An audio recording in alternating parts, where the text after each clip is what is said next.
Suspendido ang klase sa tanan nga level sa mga eskwelahan sa distrito sang Jaro, Iloilo City subong nga Lunes, Pebrero 2, kadungan sang pista ni Nuestra Señora de la Candelaria.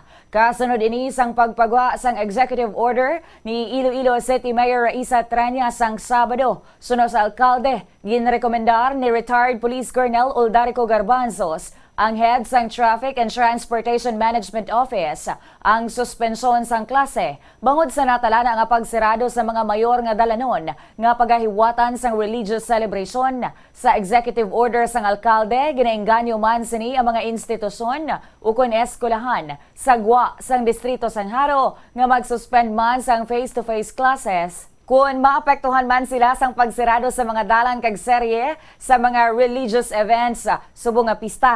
Lakip naman sa nagadunsyo sang suspensyon apesaryara sa gwa sang distrito sang Jaro amuang Iloilo Science and Technology University, West Visayas State University sa La Paz, Western Institute of Technology o UWIT sa La Paz, University of San Agustin sa City Proper kagang Washington College of Iloilo, Ledesco Campus.